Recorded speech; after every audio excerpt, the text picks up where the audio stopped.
Sensei, you live in Kyoto where you teach the tradition of Urasenke. So let's start with that. You are Okay. a chajin, a tea master. So what does that involve as a profession, and what is Urasenke? I'll start with your last part. What is Urasenke?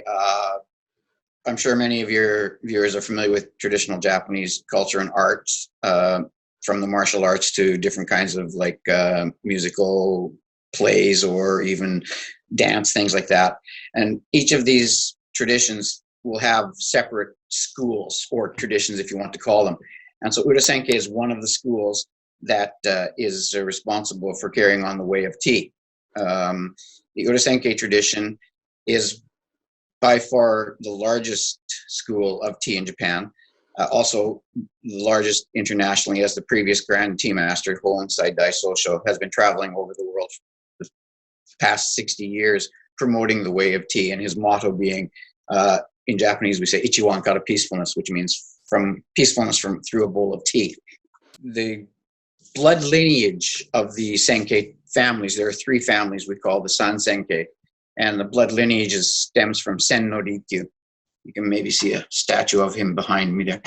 Yep, I can Not see. going to help your audio people, but the traditions, of course, we stem from the same person, so our ideals and philosophies are very much similar. It's just kind of, I do it with the left hand, you do it with the right hand kind of differences, but generally speaking, we cover the same principles of, and you see in the back on the scroll here, it says Wa Kei Sei Jaku, which in English translates to harmony, respect, purity, and tranquility.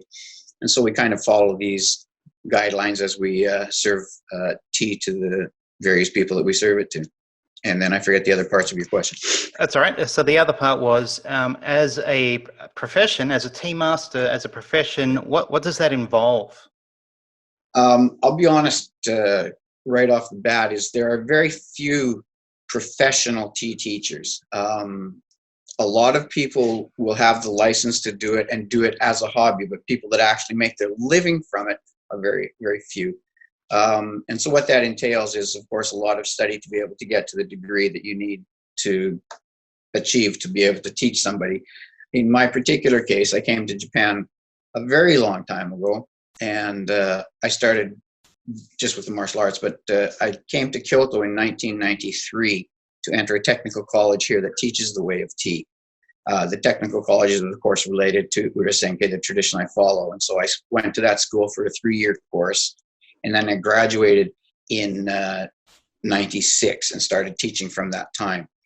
And so, of course, there are different ways that you can teach it, but as you mentioned in the introduction, I do teach all facets of it. And so there is a lot of, aside from just the knowledge, just the actual practicality of it, or the logistics of it is kind of daunting. You need to acquire a large collection of utensils to be able to show all different facets of the way of tea.